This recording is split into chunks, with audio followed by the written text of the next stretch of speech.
fatal convenience is one of those things in our world that you use: cell phone, deodorant, shampoo, laundry detergent, paint, disinfectants, literally things that you don't think about. You use them every day. But as we've scaled and as we've commercialized and as we've capitalized, there has been places along the way where we've chemicalized these things.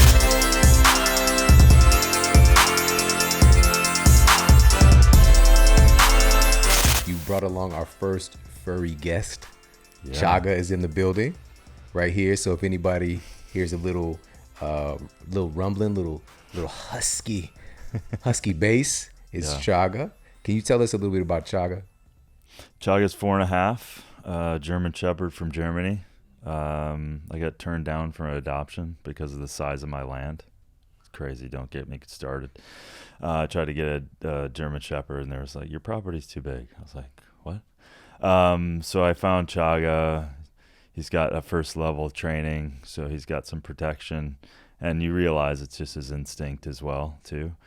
So now I've been just taking him everywhere with me, like just kind of orienting him outside of the property. You know, he's had a lot of experience with the wild already. Mountain lions, full on face to face, bobcats, coyotes, and me.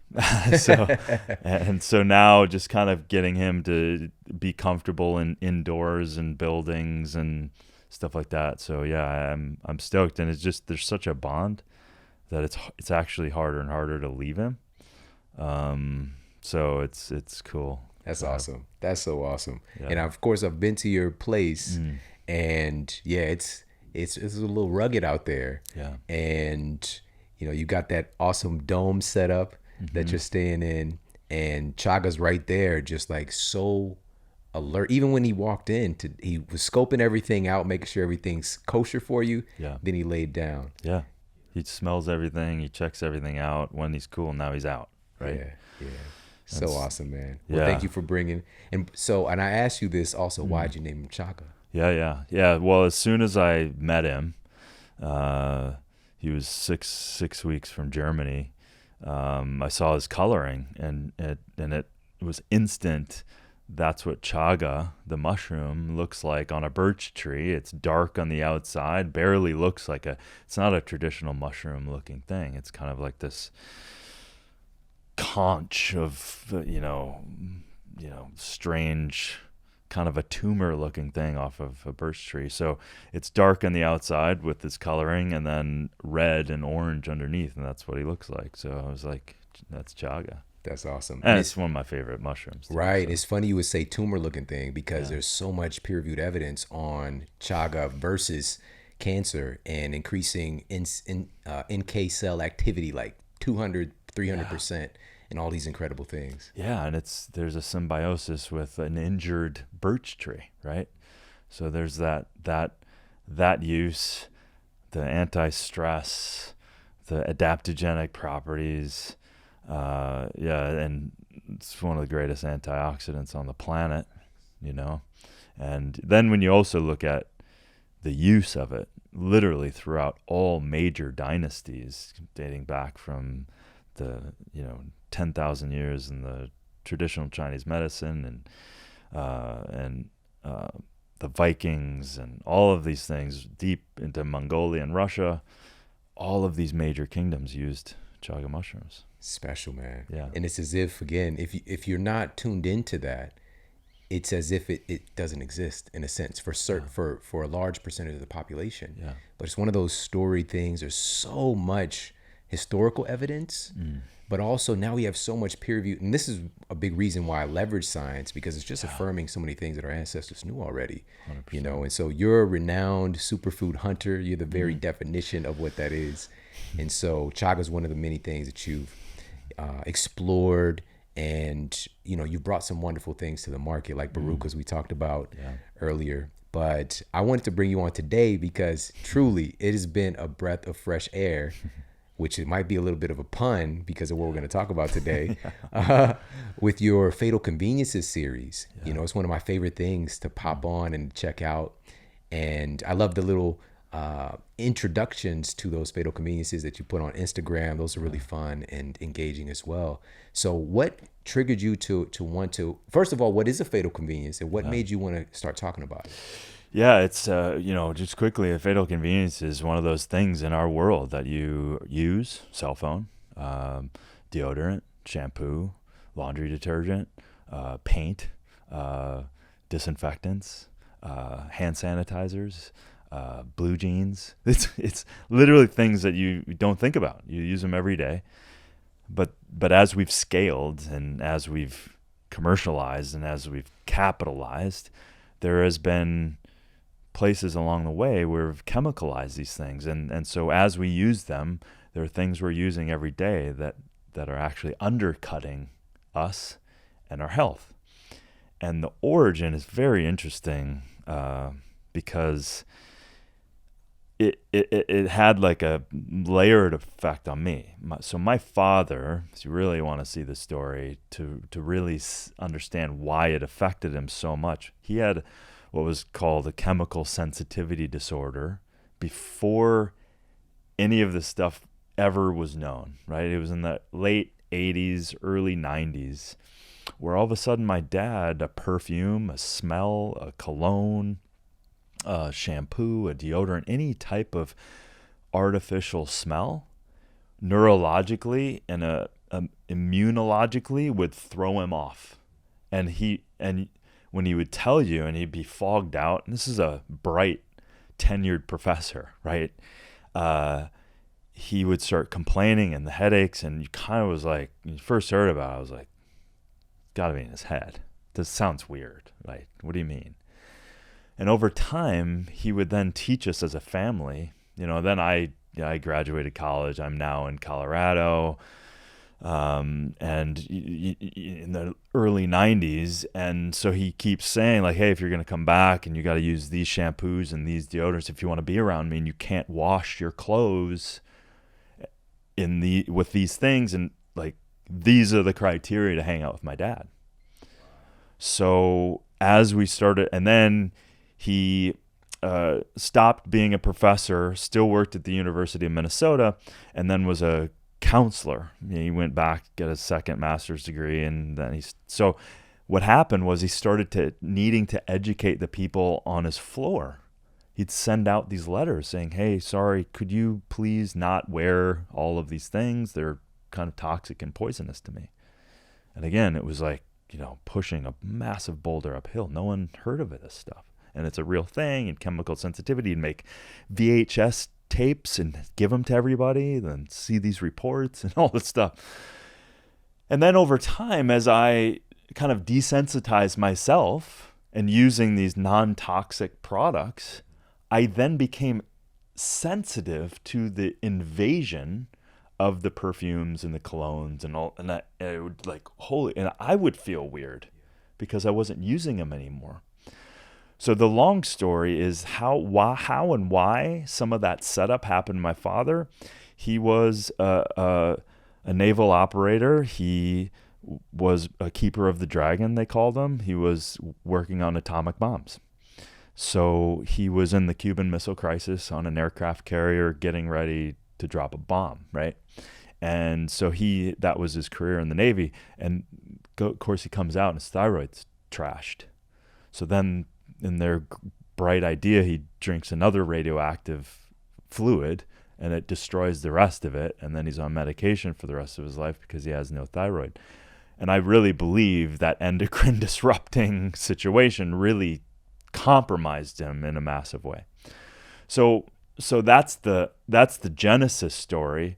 And then as I kind of continued down that path, the first Dr. Mohsen Hurmanish, who's kind of a sixth generation farmer, but researcher and PhD, he dropped this bomb on me 20 years ago. And he said, hey, that cell phone you have, showed me all the studies back in the day. That's a fatal convenience.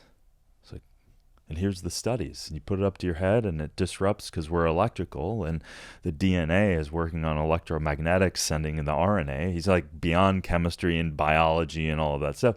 And here's the studies to show it. And I was like, wait, what? And so as he was starting to, also he educated me a bunch of stuff in nutrition, had me look at certain things differently. That term just was like, it anchored in like, oh, now electronics and EMFs, and then my father's history and this whole thing. And as I was exploring doing a podcast, this was popping up. Like, I don't want people to unnecessarily suffer. And that's, listen, I funny because I listen to you so acutely now more than ever, because you just do such great work making it palatable for people and doing such incredible research and unleashing that and unplugging that for people so they understand it. And there's been many times where I'm saying I'm inspired by you as I'm looking through the stuff, because you articulate it so well. So this practice now of kind of digging underneath things has been, it's weird, because on the one hand, I'm saying it, I'm such an optimistic person, that to realize that so many things that we're doing is hurting us. And when you realize that over time, when you've discovered something, a formaldehyde and a blue gene or whatever, and the FDA writes about it, they know about it, or the EPA in this case, but they don't do anything about it. And so I'm scratching my head going, okay, so it's a known carcinogen. Here's the studies. You wrote an article on it, almost guilt, letting out the idea that you're less guilty or something, but yet you're not regulating anything. So then these big things of 60 to 90 untested chemicals are being emitted in our atmosphere every year and in our environment. And then you're going, wow. So do I think agencies are doing a good job? No. So we then have to become our own watchdogs for these things, because they're, you can eat all the good stuff you want, but you're being undercut by toxins. And then it's like sides of a coin, right? So anyway, that's how it started. And now I'm curious about it. It's so interesting, because I've been bringing up this point as well. I would love if these regulatory entities really were looking out for us. I would love if that was the truth. Yeah. But the EPA has approved 40,000 different chemicals for use in pesticides. There's it's insane. And the Environmental Protection Agency is supposed to be, we're a part of the environment as well. So they're supposed to be looking out for us.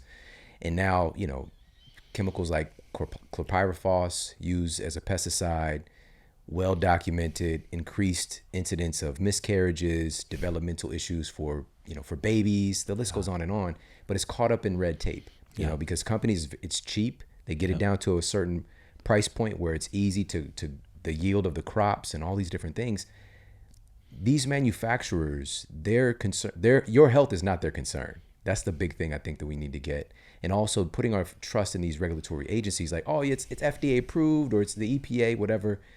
That's just not the reality of things. And so this is the point that I want to make is, for me, I'm very big on let's just look at the results.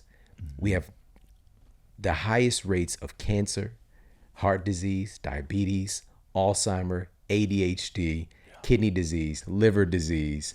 The list goes on and on that we've ever seen in history. Yeah.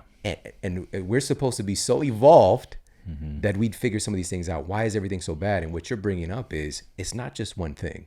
Yeah. It's this total, and many of these things are convenient things that we've really kind of, in a shadow way, just kind of bought into. We don't think about it, that are all kind of contributing to this chemical weird soup that we live in today. And no one knows the cumulative effect. No idea. And so with even these regulatory things, doesn't mean anything. Really doesn't. Their regulation of, their bisphenol A or their phthalates that show up almost in every personal care product that undercuts the hormonal system and disrupts it and contributes to liver and kidney disease and cancer. No one knows. So it's like, okay, cool. Well, you seem to try to regulate the shampoo, but what about the deodorant?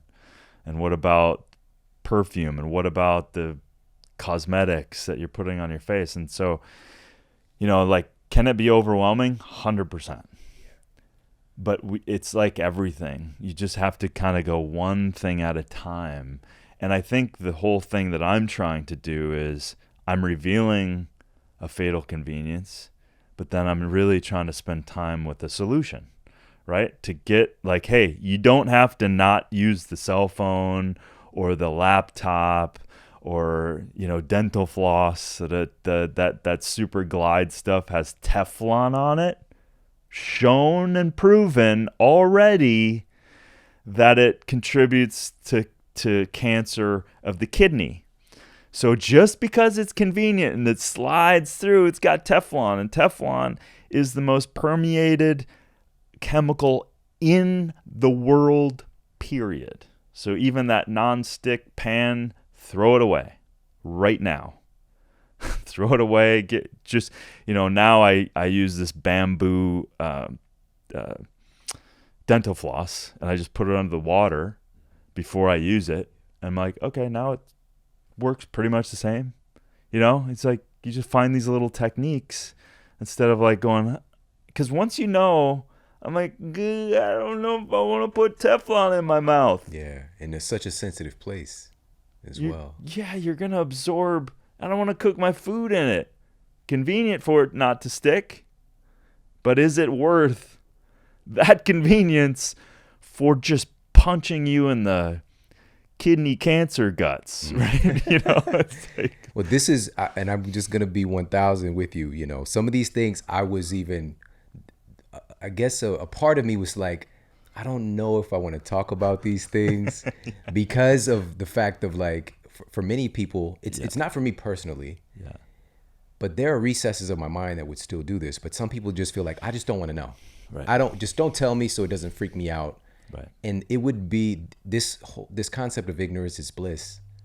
It's a really twisted way to look at things because it's not bliss. It's stacking conditions against you. So at least we can be enlightened about the things. We don't have to be neurotic about them. Totally. But it is your responsibility to know. And we have to stop taking things at face value because we live in a very different world than what we evolved in.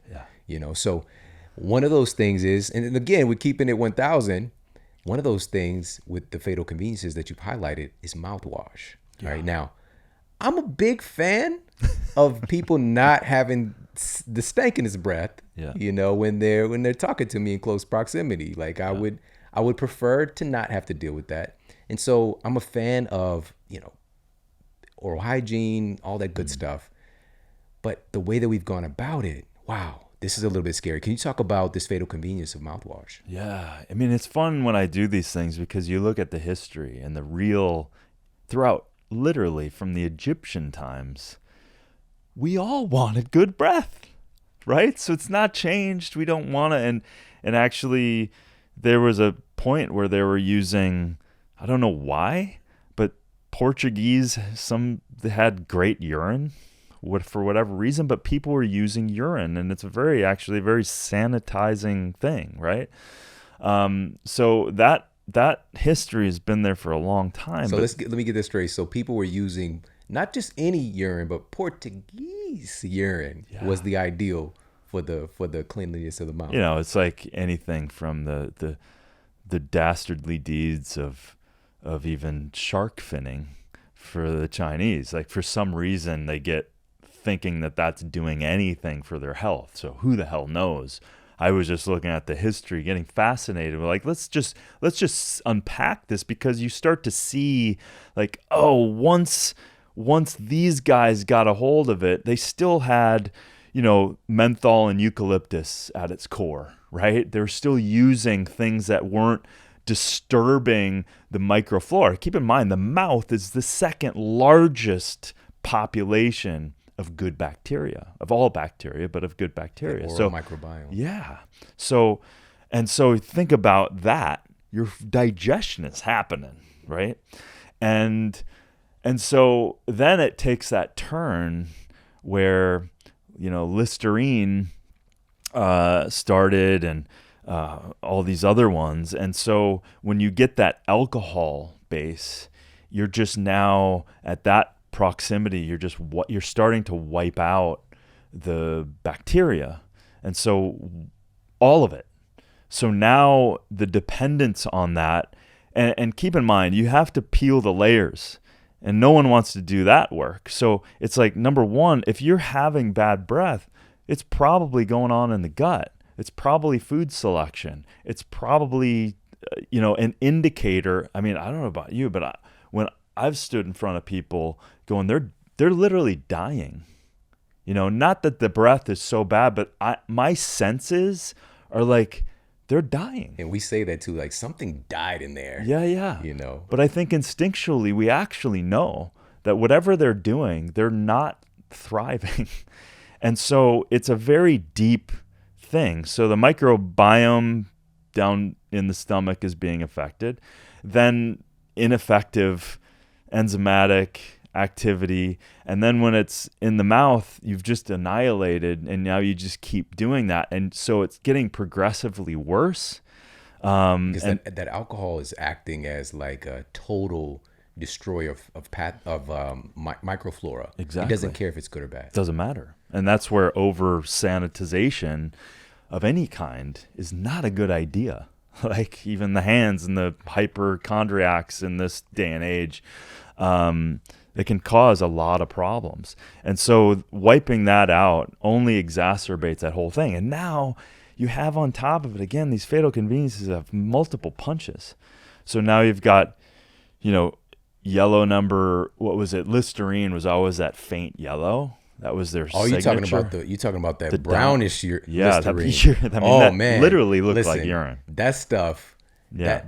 The first time I had it, was at my grandmother's neighbor's house, Mrs. Sweet. Her name was Mrs. Sweet, and she had some brown Listerine. Yeah. I don't know why I had it. Yeah. And I had some, and I felt like, oh, this is what it tastes like to be 50 years older, like instantaneously. Yeah. Like that'd be a good slogan for them. Yeah. Listerine, brown Listerine. If you want to know what it tastes like to be 50 years older, drink this today.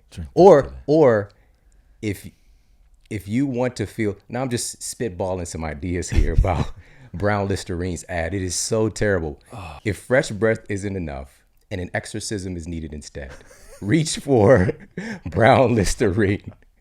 Hell, you got a demon. Do you enjoy self-flagellation? Oh. Beat your microbiome to a pulp with brown Listerine. Yeah.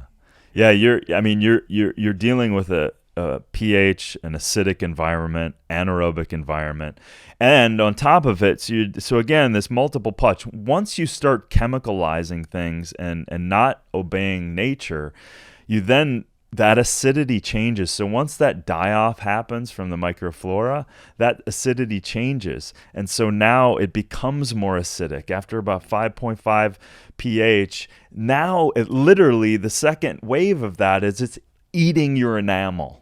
Yeah. So now you're literally kind of undercutting that.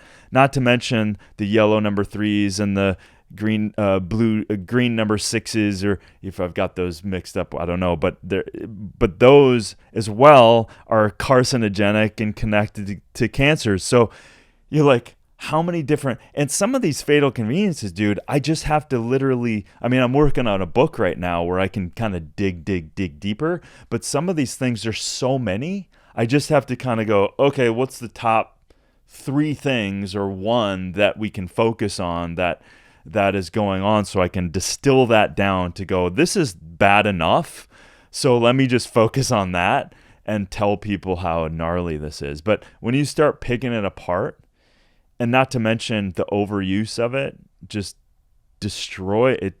All of these little things that aren't so little. Think about over 20 years, 25, like all that stuff. You can't survive. It's like a forest fire coming through and wiping out the ecosystem all the time. It's every time you swish with that stuff. You know what's hitting me right now is the fact that the digestive process really does start in the mouth. Yeah. And so you're encoding your food with your DNA and RNA. You're encoding your food with your own enzymes that your body's producing, getting that food familiar with your system. Could our devastation of our oral microbiome be leading to autoimmune issues and all these digestive distress issues that are, again, skyrocketing today as well? But we don't attribute it to things like this. And it likely definitely plays a large part. It has to. Like, again, you know this, every zone in your body is a different zone. It's a different thriving ecosystem. It's got its own balances, acids, alkalines, all of these stuff. So is your mouth. So you're bringing in acidic thing every day, multiple times a day, and you've changed the environment. Now those amylase enzymes, not to mention you've already killed the bacteria, but now the amylase that you need for carbohydrates to start that process is no longer there. It can't thrive. It can't do its job. And so we're just playing with we're throwing things at it. Just our whole, the whole American view of health is so flipped. Like it's literally almost the opposite of what you should be doing. And so, Right. You know what I mean? So Yeah. that's where I'm like, yeah, of course I like good breath, but let's just make sure that you're eating well. And, eucalyptus is still great. Peppermint, still great. Clean up your diet, eat, chew on some mint leaves. I mean, there's a million different things that you can do to not, expose yourself to harm. Instead, we reach for that brown Listerine. I forgot about the brown Listerine, man. Like, of course, I know the more cool mint type, but that brown Listerine changed my life. All right, it made me feel like. Have you seen the preview for M. Night Shyamalan's newest movie? It's like where people go to an island and they get old really fast. No, I haven't Like seen it. I felt like that. Like I felt like I started to decay. Yeah. And I just thought of another slogan because I think it came out in like 1879 from listening to your Fatal Convenience on it. Do you fancy capital punishment? Don't give them the chair. Give them brown Listerine. Executing people's microbiome since 1879. All right. So Exactly. It's so crazy that these things are, again, it just becomes a normal part of our life. It's a fatal convenience. Fresh breath, kill, get everything sterilized in there, which that is the wrong approach. We're not looking to be sterilized. No. We're looking for cleanliness, for balance. Yeah. But the last thing that I want to mention and throw it back to you is that when we're devastating this oral microbiome, we're creating the susceptibility for pathogens, for more gnarly things, because we don't have that protective force field. Big time. Yeah, and that's think about that. I remember saying this in my book when I had this moment. I'm like, how vulnerable are we opening up our mouth and putting stuff in? Like from out here to in there. And now we're talking about the very start of that process. And you've divorced nature. You've doubled down on chemistry that hasn't even been vetted for the most part, right? We're going back to that stat where 9,000 total of the 60,000 chemicals created every year are tested. And of those tested, they're pretty compromised in their testing to get the results that they want, and all of those things. So it's like, listen, you can grab a spruce leaf and start chewing on it. It's freaking great for your mouth, and there's no side effects. So yeah, you are literally creating a dangerous scenario. You have germ theory, terrain theory. So think about just that first place where you've now germs. We all know this, right? Or maybe some don't, but germ theory, it's the basis of American Medical Association that we're going to catch something.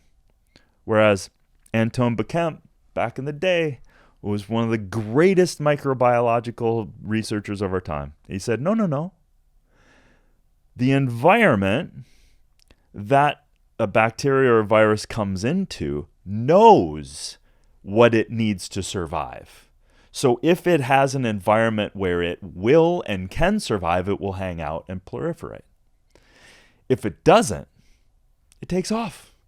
It'd be like, okay, you go to the Arctic right now and you're going to be like, hell no. It's freezing. I don't know where my food is. I'm out.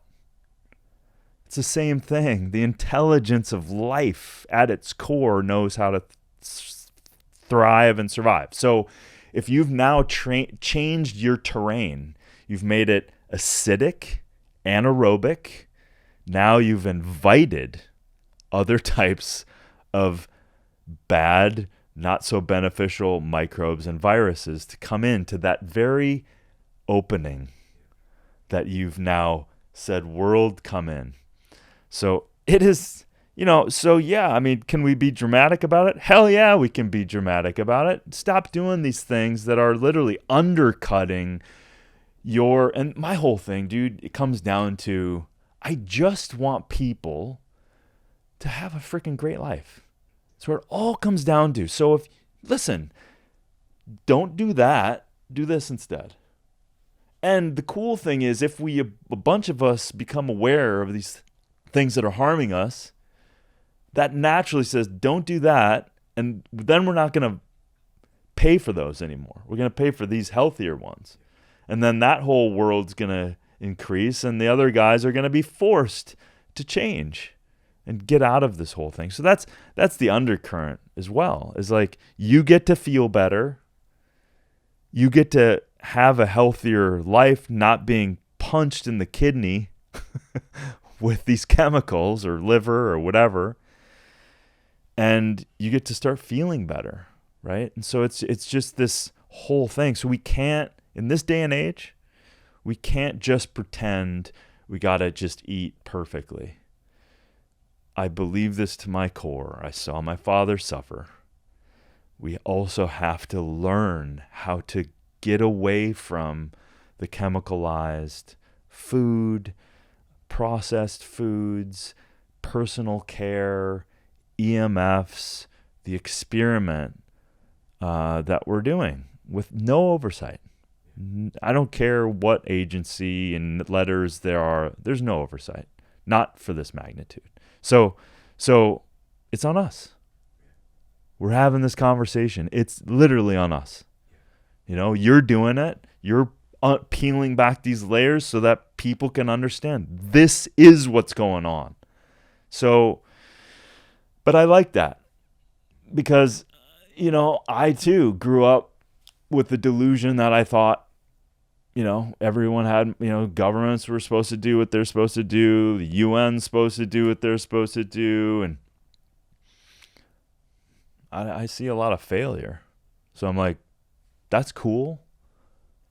Now we gotta, let's do it. And again, like I always go back to this example too, where I was like, water, right? So I'm in the middle. I mean, literally to this day, I can see the scene. I'm in the middle of Africa.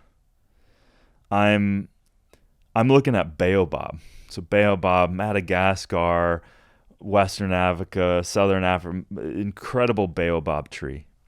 It's incredible superfood, but it comes from these crazy places. And I was there. It's whole funny story. But then I got involved with Raincatcher. This organization doesn't exist anymore, but it was a very simple way of filtering water. And I just saw this kid getting this water that was just horrific.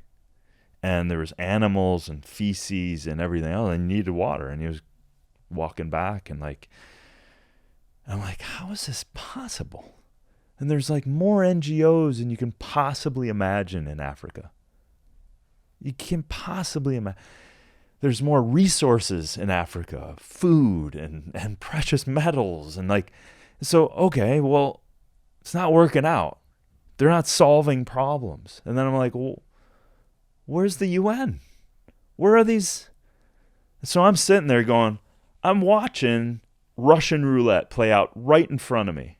And I'm like, let me clean that water. So I take the jerry can, dirt water.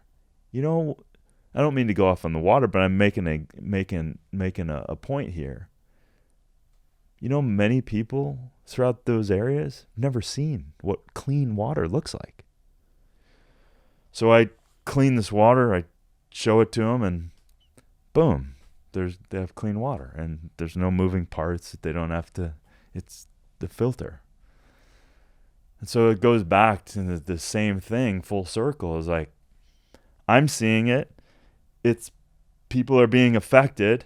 I saw my father being affected. I'm seeing research. I'm seeing people. I'm seeing chemicals and stuff that are clearly disrupting hormones and causing cancer. So what, am I going to turn away from it? It's right there. Am I going to turn away from the kid? I'm sitting here with a filter. No. So that's the thing underneath it all. It's like, I don't know why these organizations. I mean, listen, that being said, there's some great people in those organizations trying to do great things. I've met them. They're wonderful. So I don't want to come off saying all of these people and organizations suck. I don't think they're being effective as they can be. And I think we lose track of boots on the ground, and we lose track of, like, diapers on a baby that are full of plastic. It's a really, really, really bad thing. Laptops on a mother who has a baby is proven to cause impediment to an unborn baby and the mom. So these things need to be shared because people are suffering unnecessarily. Yeah. And that's powerful. And the beautiful thing is you just directed it back to us. And we are so powerful. But if we are not aware of that ability to choose, to learn, to educate ourselves, we kind of relent to have other people and organizations making choices for us, which they're basically laying out what the American dream looks like or civilization looks like by basically poisoning a baby from day one with, all these abnormal things that we're putting onto their bodies, to the abnormal formulas, and the list goes on and on.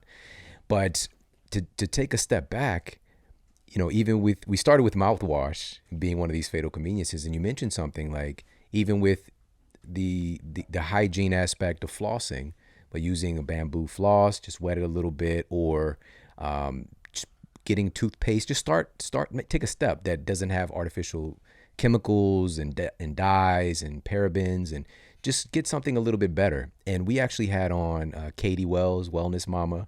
So she's got some great brands that are utilizing, again, like simple things, essential oils, natural ingredients. But we've got to understand there's a transition with that, because you're not basically, destroying your oral microbiome with Listerine anymore. So it's not going to be the same when you use coconut oil and a little bit of peppermint essential oil, right? That's what I do. And I'll do the swishing with that for a bit. What's referred to as oil pulling, yeah. You know what I mean?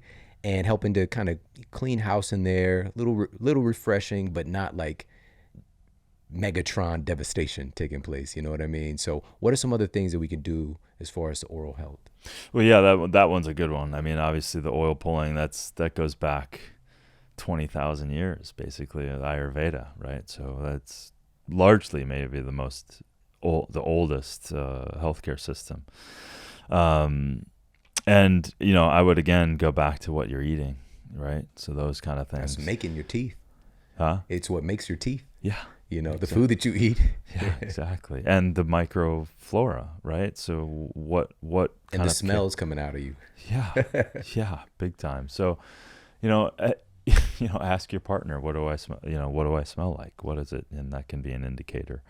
But simple things like, again, you go back to, like, I don't use any swishing stuff. I mean, aside from oil pulling on a somewhat consistent basis, I just go back to healthy toothbrushing and healthy toothpaste, right? Without propylene glycols and whitening stuff and all of those things. So so there's a lot of, and literally just, a little colloidal silver is great, antibacterial. Add it in some water, swish it around, and if you want the zing, you can put a drop of peppermint in there, and really even tea tree, right? And swish it around, swish it out.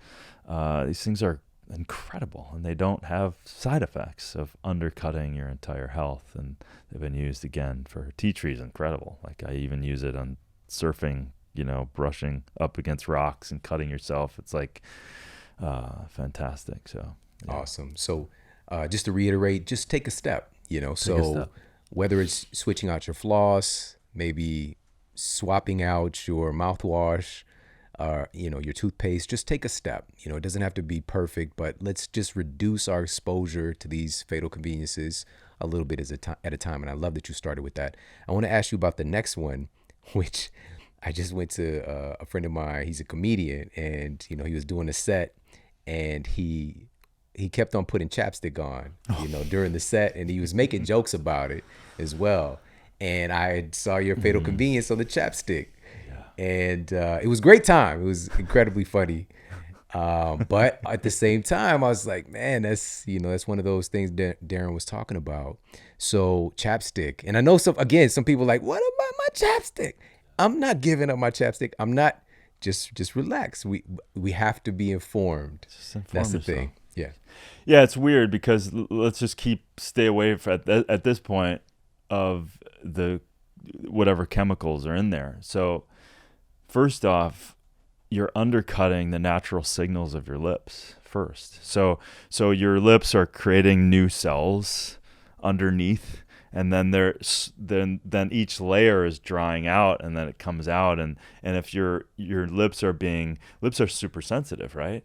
They're like this little receiver of the environment, as well as your nose from an olfactory standpoint. So if it's dry, then your body turns on that cycle faster, right? So then that cycle, so this is all, like, when you hear it, it's like, duh, it makes sense, right? So it turns that on and then turns that over. Of course, hydration plays a role, because I too been on an airplane and been traveling, and I'm like, oh my God, I haven't even drank enough water, and you can definitely fall into that, and then I'll like coconut oil or something.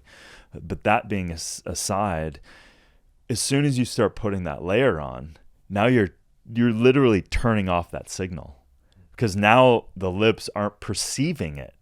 You've created a barrier of your lips receiving that signal, so it shuts off that cycling process of creating new cells. So now all of a sudden, it's not cycling, but as soon as that wears off, your lips are extremely dry because there's nothing happening. There's natural cycle is not happening. So then you go back and you hit it again and hit it again and hit it again, and then you literally become addicted, and your lips become addicted to it. The major chemical side of this thing is parabens, right? So these things, God, there's just certain chemicals that show up in so many things. Phthalates show up in so many personal care products. Parabens show up, and this is, again, it's a known carcinogen. So you're again, known carcinogen, cancer-causing agent. That's what it means. Bingo. And you're like, let's just sit with that for a second. I mean, I'm going to put this on my lips, and why the hell is it in my chapstick? Right? So that's an obvious no. So you're so it's trying to, and not to mention, I think it's up to six layers deep. It's like a very penetrating compound, and so it's affecting, and I haven't even looked into what it's doing from vitamin D perspective, but how is it disrupting the chemicalizing of the skin itself? It's penetrating so deeply. So when you dermis, epidermis, and you're going into all of that stuff, you're affecting that and bringing a known carcinogen deep into your lips. So what are the links of cancer as it relates to chapstick? And I don't even know yet, you know? So those are the things that the biggest thing you're undercutting your natural cycle of your skin production on your lips specifically, and then you're putting a known carcinogen. It's just a prescription for disaster. And then you get to this point where you literally, I'm so addicted to putting it on that it's tough to break that cycle, but you have to get through that little uncomfortable bit of letting your lips cycle through and rehydrate themselves and get some of that new skin cell out in front, right? So yeah, maybe it's a little inconvenient for a week, but then you'll break the habit of this. And listen, if you're in a gnarly situation, there's shea butter and coconut oil, and I've had to use those. And when we were traveling for Down to Earth and in Australia, we were in in the middle of some heavy heat and dry and ocean, and there's definitely moments where I was like, wow, I need something. But I would never, ever put a commercial product on my lips. This was like organic coconut oil that I take everywhere with me anyway. So that's what I would use, and easy to not use. In terms of that, the commercialized thing, I would just stay away from. And there are some, beeswax or bee companies doing some cool stuff with propolis, and I think even they're throwing some vitamin D in there as well. And so there's some companies. You might even be connected to some beekeepers. Yeah, beekeepers. Oh yeah. So beekeepers are doing some good stuff. stuff. Yeah, so that wasn't even meant to be a plug, but I have heard they've been doing some great stuff, and that's as listeners here, it's great to know that there's companies that are following nature and following physiology, chemistry, biology, and using these natural products that go with it, and then, oh wow, I can still use this. I can still makes my lips feel great, but I'm not undercutting my own chemistry and biology of what my lips need to do, what my lips need to sense, and most importantly, the disruption and the hormone disruption and the cancer potentiation that you're doing with this stuff. I mean, come on, man. That was so powerful. That was the thing. The truth, the idea that was new to me was the fact that the constant dependence upon the chapstick, it's preventing your lips from doing the thing that it would be doing to produce the skin cells necessary to have the texture and the balance that's needed, because it's not getting a chance to do it because we've created this addiction. And so that's one aspect. And the other aspect being that, putting these things on our lips, of course, what you put on your skin, you're also eating. And that's literally on your mouth. It's on your lips in the first place. So you're definitely getting you a nice helping of that stuff. So preventing the lips from doing what they're designed to do. But also, this is a game changer. Your lips are giving you feedback for what you need. They're sensors, your skin overall, but really your lips in a more intense way, in a sense, is giving you feedback about potential deficiencies in things, or your body's thermoregulation, or whatever the case might be. It's just like, shut up, lips, just throw this humidity levels and whatever else. And that's the thing. I mean, I'm working right now on the book, and I'm getting into I've done a few, but I'm getting a lot into the women's cosmetic side of things. I mean, we're just talking about lipsticks. I mean, we're just talking about chapstick. Imagine now. Yeah, right. The lipstick and how much. So that's a whole nother opportunity of change. I don't know how many times people have licked their lips during this part of the show. Even me. We got a bunch of LL Cool J's out there, listening. But it's just our bodies are amazing. Our bodies are able to adapt and to be in balance. But we live in an abnormal condition where we're not allowing our bodies to reach that homeostasis. We're constantly masking symptoms. So what are your lips, or what are your dry lips trying to tell you, or cracked lips, or whatever the case might be? And like you said, there's a transition point where you're allowing your body to rebalance itself. You got to trust the process. You can use some natural things like you mentioned. And many good companies are like stepping up to upgrade things, remove a lot of the toxic chemicals, and use things that are proven, that have historical background and also some peer-reviewed evidence as well. So really powerful stuff. So we covered mouthwash. We covered chapstick. Now I got to ask you, this was the one I was like, I don't know if we should talk about this one. And this is flying, commercial flying. Yeah. Why is this a fatal convenience? Well, I mean, there's two layers to that actually, right? The scanner, which is one part of it, the TSA scanner, and then the flying. There's so many actually, and I kept it pretty brief in that one, but there's so many different aspects to it. Because we're up higher, we're getting hit with more cosmic radiation. That's not, UVA, UVB. UVA largely gets taken care of before it hits the earth, but we're getting more of it. So it's very carcinogenic, that type of radiation. So not to mention that. So it's very stressful on the body, but you're also in a low oxygen environment, and the pressurization creates fluid buildup and thrombosis and blood clots.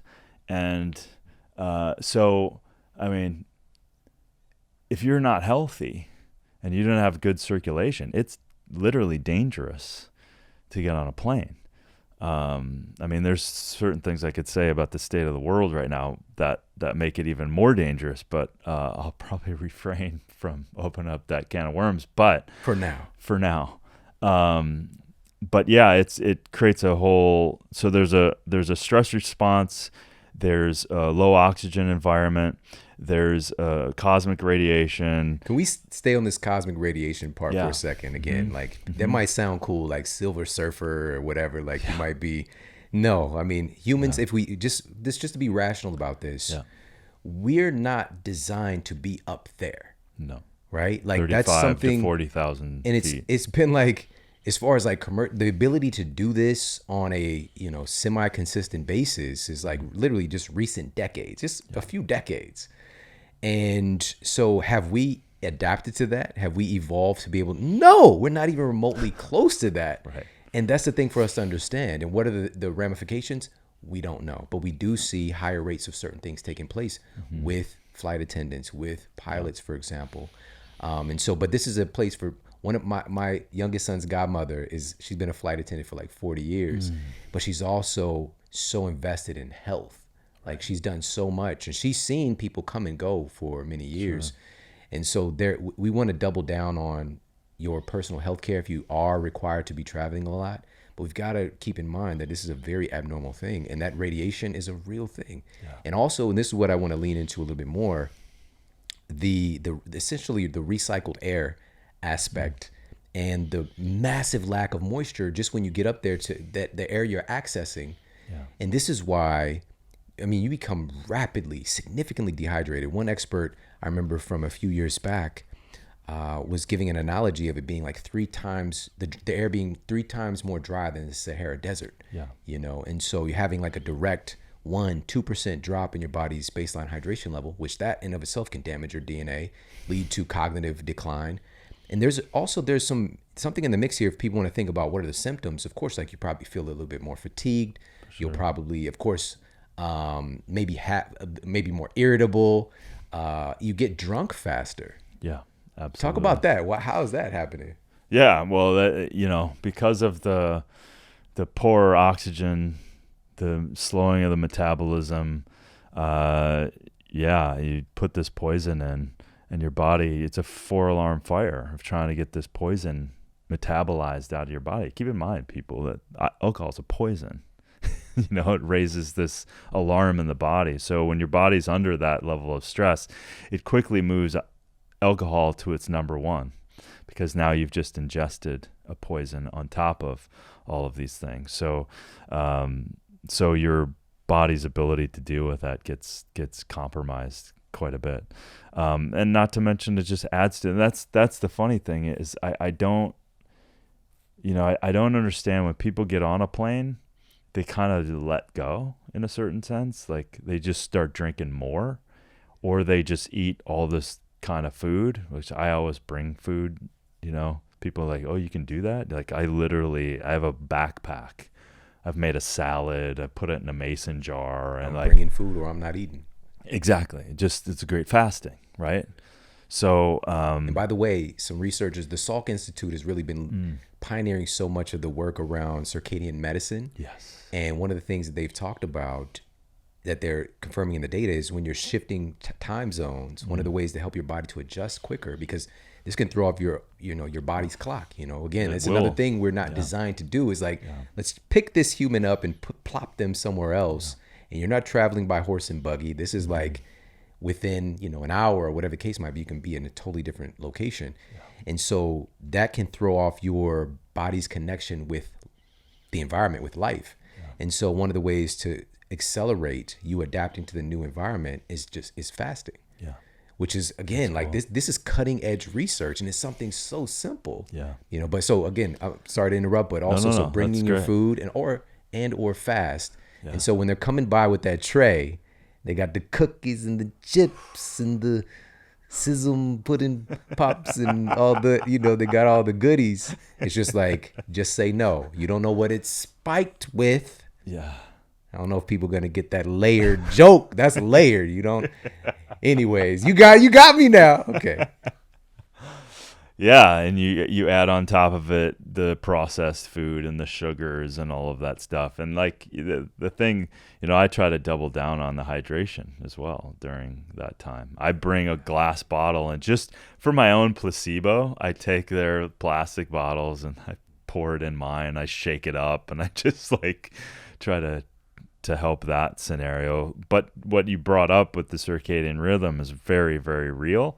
And especially when you have, 5 hours, 6, 10, like these things, now it's really can mess you up. So again, the more diligent you are while you're in the air, get up, move around, do some breathing, nose breathing only, try to create the scenario, because the nitric oxide naturally releases from your nose, so the oxygen you are taking in is going to be more available by deep breathing in the alveoli.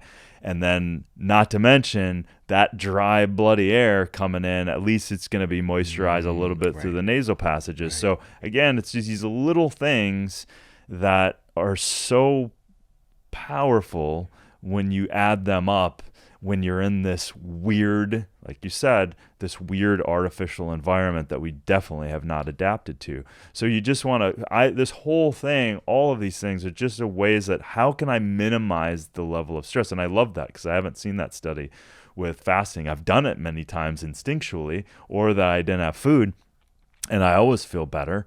And I love that there's a study on that. I'm gonna have to grab that study from you. So it's just minimizing all of this stuff.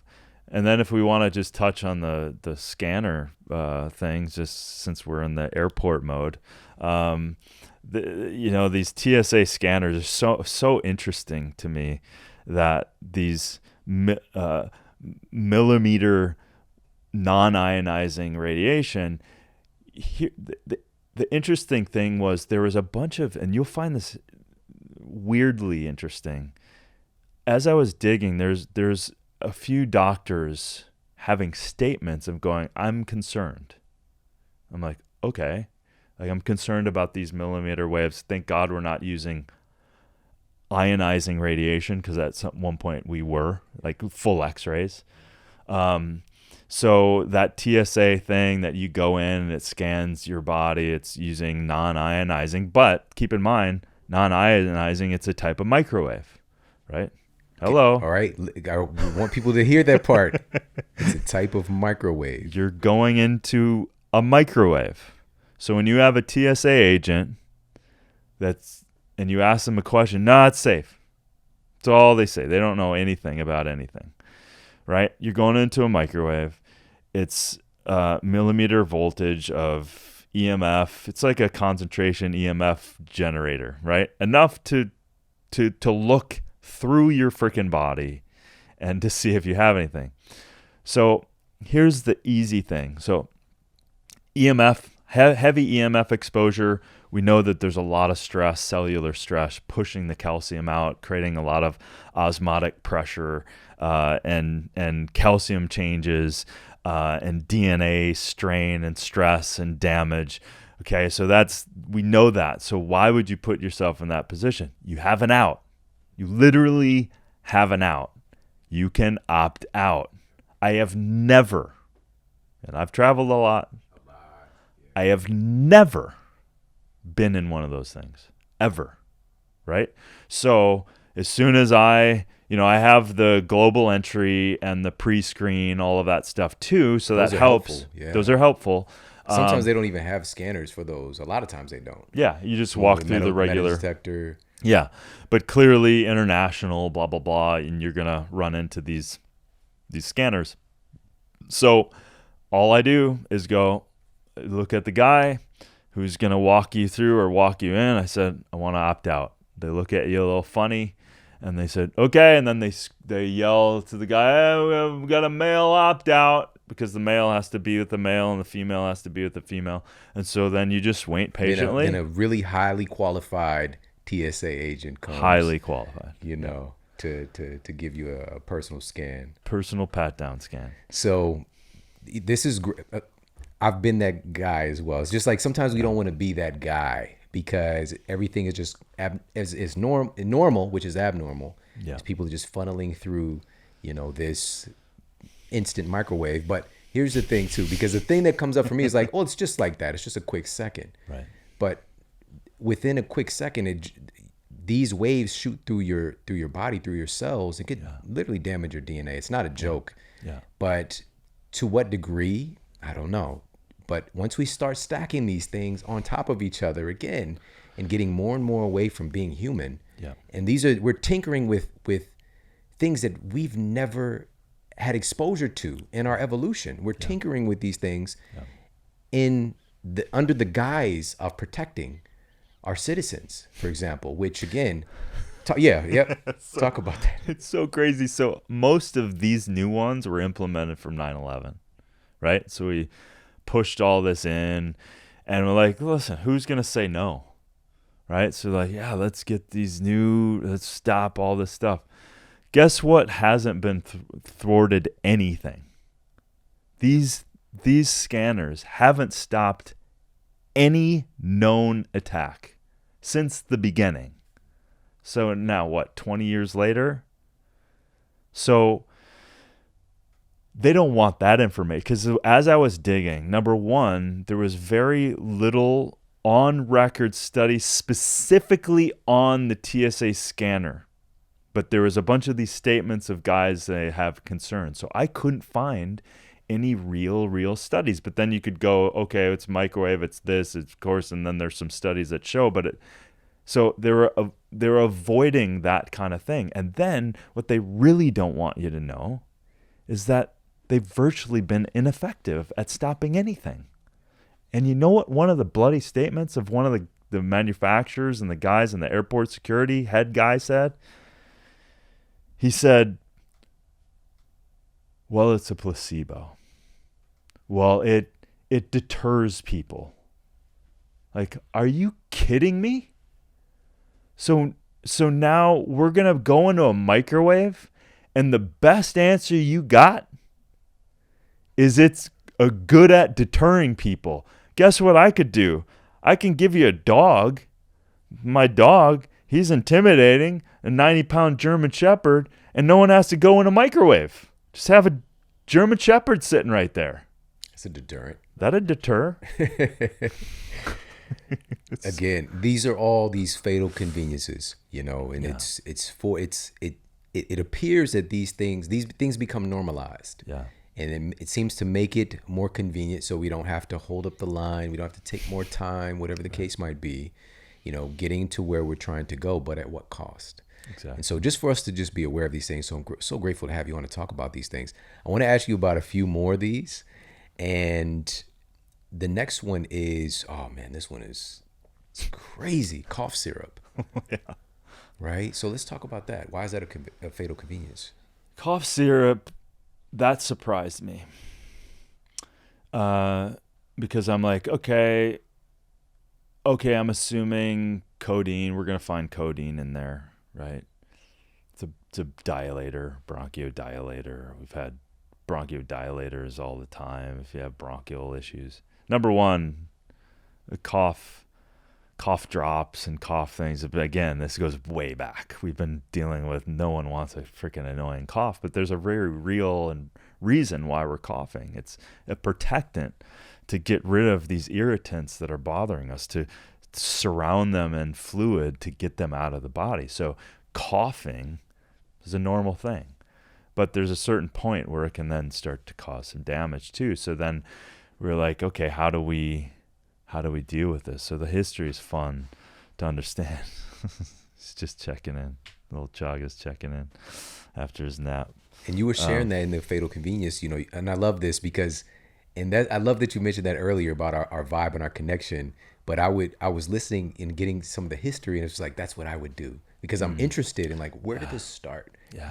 And so in the beginning, well, again, we don't know how far back this goes, but some of the newer injunctions of kind of quote cough drops were, I mean, again, some of them are based on natural things, right? But then we start to get into the more chemical nature, and before you know it, once we open that door, things can get scary quick. So you mentioned the codon being one of the things, and again, it has this biological effect.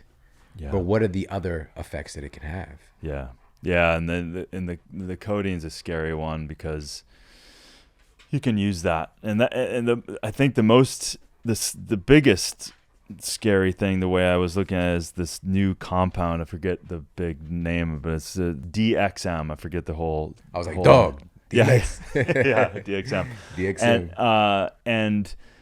And this is interesting, the way our thought process is with when we're creating these things. So DXM, originally we're like, let's use menthols, eucalyptus, honey, like lemon, warm water. Let's use those things to soothe and coat and all of that stuff. The DXM, they go, nah, screw it. Let's just go neurologic. Let's just go all the way and try to change the neurological mechanisms of your body coughing.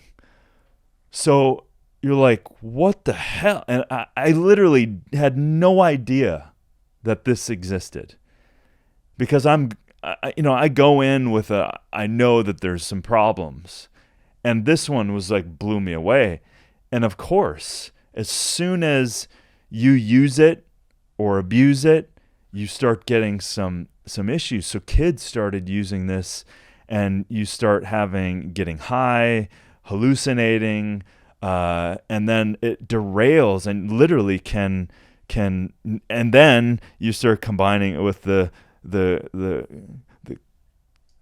alcohol, the codeine, and now you're just experimenting in this pharmacological soup that in its core is disrupting a neurological mechanism of coughing.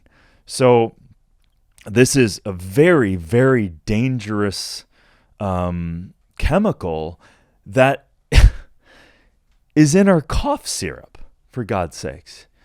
So that was the alarming side of this. Then you realize how many kids are suffering. You realize how many psychotic breaks that it can cause and neurological issues.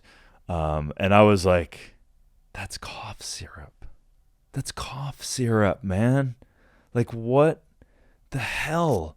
How can we, and that, again, dude, when I'm recording these things, I sometimes, after I've already done the research, I've already written it out, and I'm recording it, I hear myself saying it, I end up getting pissed. I don't know if they're editing some of that stuff out, but I get pissed sometimes because I'm hearing myself say this, and I'm reading stats of children suffering and pregnant women being affected, and kids who aren't even born being, 200 chemicals are in the umbilical cord of every quote unquote normal child being born to this day. And that was 15 years ago, that research.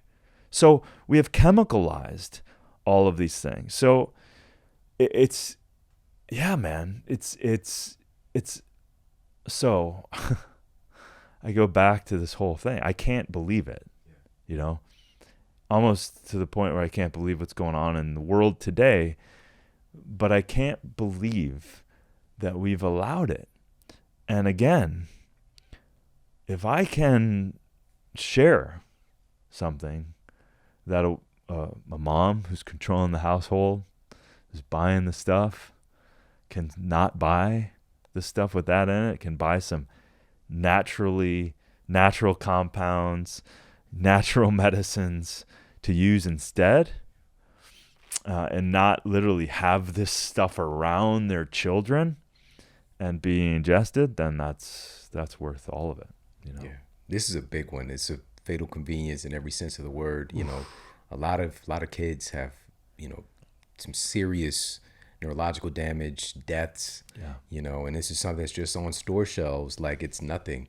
And to what point, And so I think it's important, and you did highlight this. Like, nobody wants to experience the coughing, and that if there's something that we can do to help to but what we want to do is help our bodies to pass that threshold of discomfort by getting better faster. Because the coughing is a natural reflex, and your body's trying to heal itself. It's a part of the process, but there are things that can help to make the process more graceful. Mm-hmm. And you mentioned the bees earlier. So with beekeepers, they actually have, because we're also getting close, as of this recording, the cold and flu season, which is gonna be this year. Just wait and see. But they have an incredible, and this is what we have in our cabinets. It's called Be Better Cough Syrup, and it's based on, listen to this, pure buckwheat honey, elderberry, chaga, bee propolis, and olive leaf extract. And the reason that this matters, but does it work? Randomized, double-blind, placebo-controlled study revealed that honey was able to outperform placebo and significantly reduce cough frequency and severity at night and improve sleep quality. And you're not getting the blue number 1, the FD&C red number 40, the high fructose corn syrup, propylene glycol in the cough syrup. The list goes on and on. The sweeteners, the saccharin, all these crazy things. So you're getting something that is natural, that's been utilized for thousands of years, incredibly effective, and just to help to support the body's process along the way. And really quickly, I didn't know it was just an opportunity to mention this because I actually saw it today. But I was just hanging out with Michael Beckwith, and one of the things that I saw is, we're just kind of rummaging through my superfood cupboard, and elderberry, which is in here as well. And it reminded me of this study, and this was a double-blind, placebo-controlled study, and this was published in a peer-reviewed journal, Advances in Traditional Medicine, found that after 48 hours of treatment with elderberry, coughing was relieved in 31% of patients versus a placebo. And the study also noted significantly reduced fever, headache, muscle aches, and nasal congestion within 24 hours of treatment with elderberry. It's in there. Be Better Cough Syrup. This is one of my favorite companies. Beekeepers Naturals is doing stuff the right way. They're testing for, they're doing the extra thing that isn't being done, which is actually using third-party testing and testing for pesticides and heavy metals and all these things that are in a lot of bee products out there, the conventional ones that don't care as much. And so go to beekeepersnaturals.com/model. That's BEEKEEPERS naturals.com/model. You get 15% off everything that they carry. I'm a big fan of their superfood honey, but this is one thing to definitely have in your cabinet is this Be Better cough syrup. And, like I mentioned, man, this one here, when I listened to this Fatal Convenience, it really hit me just how deeply it's embedded in our culture. Utilizing cough syrup for the high. And then I was thinking back to my childhood and just parents even today, just to get that kid to just knock them out or whatever the case might be, put some tussin on it, using some Robitussin, some NyQuil, whatever the case might be. And this stuff is really, it's designed to to intercept your brain activity. It's not a joke. Yeah, it's not a joke. And I love the other side of it too, like with the beekeepers, like you literally have no side effects. It's flowing with nature. It's been used forever. I mean, I even have elderberry on my property, and so it's like that stuff's been around and for a very long time. And honey, it's like how much more soothing can honey be? So, yeah, and I love that. So anyway, hats off to that company for doing the right thing. Well, since I got you here, if we can get in one or two more of these fatal conveniences, Sure. you've dabbled in this one a little bit. You've mentioned the laptops. Yeah. But let's talk about that because it's literally called a laptop. So they're telling you to put it on your lap. You know, it's a lap dance, lap dance.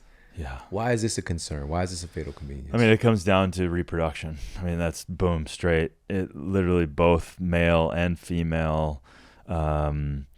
So there's, I mean, aside from the EMF, the heat, testes outside of the body are there for a reason to regulate temperature.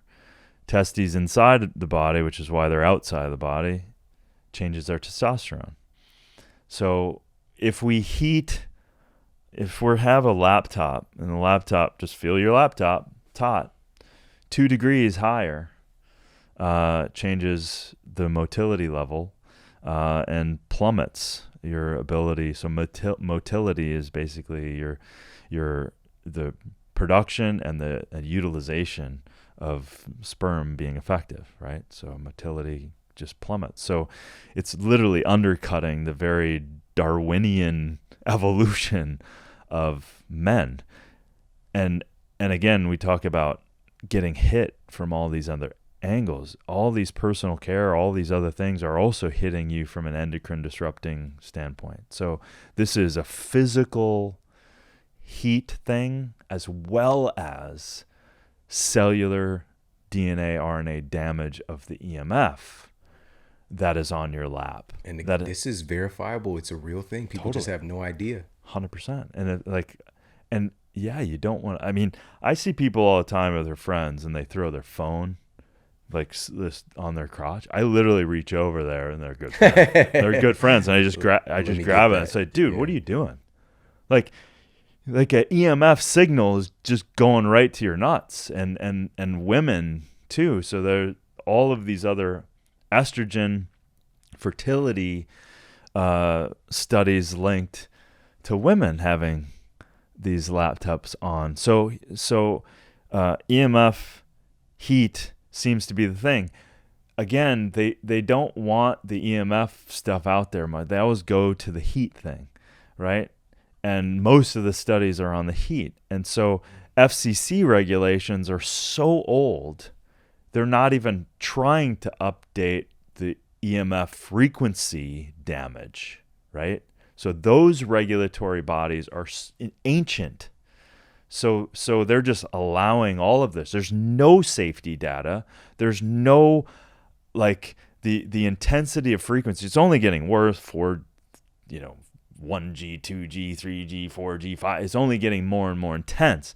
And so as a device is gathering signal, you become a hotspot, pun intended, So all that reproductive disruption, cellular disruption. So really bad idea on multitude of ways, especially if you're trying to get pregnant. The really easy fixes, I use this company that's not even a plug. I don't do anything for them. Safe Sleeve. So they have a lead sleeve that you can put on under your laptop or your device, whatever, and it blocks. And they have data, clinical data. The EMF can't go through it. And also space. So it really drops after like 9 inches. So the heat obviously then is not on then the EMF really drops after about 9 inches. So I have these, there's stand-up desks you can use and stuff like that, but I'll lay down on the couch and then I'll have my tray that I can like just goes over, and then I'm here, and ergonomically it's even better too. So that's a fatal convenience too, the positioning of just being at a computer, right? So at least you've taken care of that, and you've gotten the EMF off of your body, and you've gotten the heat off of your body. So this one's pretty easy to do, but my God, I see it. I just see people like no clue. Just don't think about it, man. You know. Yeah, and that's the point. Like, and again, simple things we could do. Distance, like you mentioned. There's the safe sleeve. Yep, and I have one for my cell phone too. So like same thing. So this is a safe sleeve. Again, this isn't even a plug for them, but it is a plug. There's a lead on this side. So like if I have the phone on, I put that on this side of my body, but I usually, when it's on my body, I turn it off anyway. Yeah. So same. If I'm not using my phone is away from me. Yes. You know, Exactly. and you know, like for the show, I'll have my phone by me, but you know, even at home, when I get home, I take, you know, wallet, keys, phone, everything is somewhere. Yeah. Unless I need to use it. Yeah. And these are simple things because again, I would say we don't know the ramifications. We don't know the depth of it, but we do have some pretty sound data that is very concerning because again, we're playing around with technologies and tinkering with different waves and frequencies and not understanding our bodies. We evolve. We have different organs have different frequencies. And when we are exposed to things that can disrupt those things, some concerning things start to happen. Again, we're like stacking more conditions against us and wondering, why are there higher rates of cancer? Why are there higher rates of midbrain tumors in children who are just growing up with a cell phone up to their head? I talked about this in Sleep Smarter, my first book, and some court data. You know, this was, you know, folks in law firms trying to sue, but now they put warnings on the phones, for example, but you know, we don't care because it's so convenient to just unbox your new phone, put it up to your head, and or whether it's your Wi-Fi headphones or whatever the case might be, which you talk about that as well. So there's so many more of these fatal conveniences that you highlight, map out, but also provide solutions for. And this is what I really appreciate is like, what can we do to kind of pivot to upgrade things? And we definitely have you back once this new book of this concept really out pictures and to talk about more of this, and really excited and, you know, just so grateful to have you in the game right now and doing what you're doing. You know, it's incredibly inspiring. And, you know, you're somebody that we're linked up, man. Yeah. And we got a lot of work that we need to do, of course, in the world right now, but I'm also same thing. I'm very optimistic, but you know, right now we've really got to tune in, focus on getting ourselves as healthy as possible so that we can really drive the mission forward. But if you could, can you share where people can connect with you more, get more information on Darin, your book, and also just what else people need to know right now? You know, the world is kind of bananas, you know, so Bananas, without a doubt. Well, Darin Olien on all platforms, and Instagram, Twitter, DarinOlien.com. I've been doing Darin's Deep Dives on Instagram on Mondays at 12 p.m. Pacific Standard Time. I actually talked about this. Sometimes I just turn on, I didn't know what I'm going to talk about. And this one was important for me too. And that is, the world's crazy. It's easy to go down all these rabbit holes, easy to get sucked in, regardless of what you believe in all fashion. The thing that I would say to people right now is, and what I said on that one is, I said, listen, what can you do?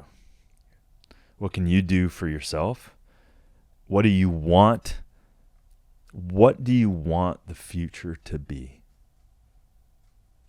Write three things down. I'm challenging all of you right now. Like, write 3 things down, what you want, and then 3 actions to those. Because we're saying you got to do something. And so, but literally let yourself dream. Like, we look around going, wow, those things are all failing around us. Like, the world's not what we thought it was. Okay, what do you want it to be? Let yourself dream. And then put actions to that. Give yourself the authority in your life to take an action on what that dream is. And every day do that. And you'll find you'll be magnetized to other people that want to do that same thing. So even me, like, just go, okay, I got to keep focusing on the world that I want to create, the things that we can do. Take care of your house always, right? Take care of that house, and take care of literally your house, of your family and your children and your community. And then what do you want to do? Yeah. So I really believe that that's medicine, and then taking action on that now helps you now. And then it starts laying those bricks of the future that we all need to build for each other. Hey, if you like this video, make sure to check out this video right here to up-level your health today. I wanted to find, is there any real-world, hardcore, peer-reviewed evidence to affirm that just because this food might look like a human body part, does it actually benefit that human body part? And the data that I have is going to blow your mind.